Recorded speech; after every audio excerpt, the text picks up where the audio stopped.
Déjà éprouvé par le scandale des fuites de données au cours des dernières années, Desjardins se retrouve encore une fois sur la sellette. Félix, vous avez appris qu'il y a des employés qui ont fourni des signatures falsifiées aux forces de l'ordre?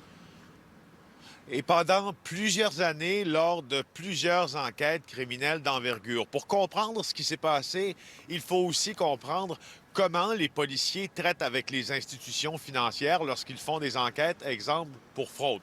Prenons cet exemple. Un policier croit qu'un suspect a commis un geste criminel, une fraude en l'occurrence. Il s'adresse d'abord aux tribunaux. Les tribunaux vont émettre une ordonnance de communication à l'institution financière où les comptes de cet individu se trouvent, Desjardins ou une autre. Normalement, les banques, les caisses se plient à ces ordonnances.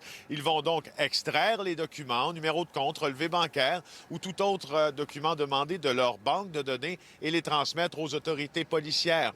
Or, la transmission de ces documents doit porter une signature, celle d'un commissaire à la sermentation qui les certifie justement authentiques, fidèles aux renseignements que Desjardins possède. Et c'est cette signature-là qu'un groupe d'employés de chez Desjardins, de la section des enquêtes, a imité à plusieurs reprises. Desjardins nous a confirmé hier soir que cette situation avait déjà été corrigée, mais force est de constater que le mal est fait, Philippe Vincent. Oui, puis pour Desjardins, au moins, c'est Desjardins elle-même qui a averti les autorités, là. Bien, c'est ce qu'on a appris au cours des dernières minutes. Nous avions là un train de questions Ben supplémentaires ouais. à poser à l'institution financière. Alors, on a eu peu de réponses, hein, il faut bien le dire. On ignore si les employés qui sont à l'origine de cette usurpation de signature ont été sanctionnés.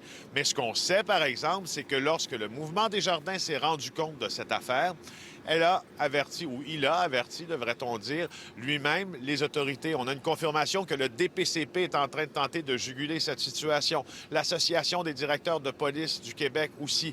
Plusieurs corps policiers, parce que, faut bien le dire en terminant, les renseignements obtenus des caisses et des banques servent à obtenir des mandats de perquisition. Si ces renseignements portent une fausse signature, imaginez-vous aujourd'hui les avocats de la défense dans différents dossiers qui pourraient tenter de faire invalider plusieurs mandats de perquisition chez leurs clients. Ça met en péril des procès en cours, des procès passés et des enquêtes aussi. Tenez-nous au courant, Félix, de ces répercussions. Merci beaucoup.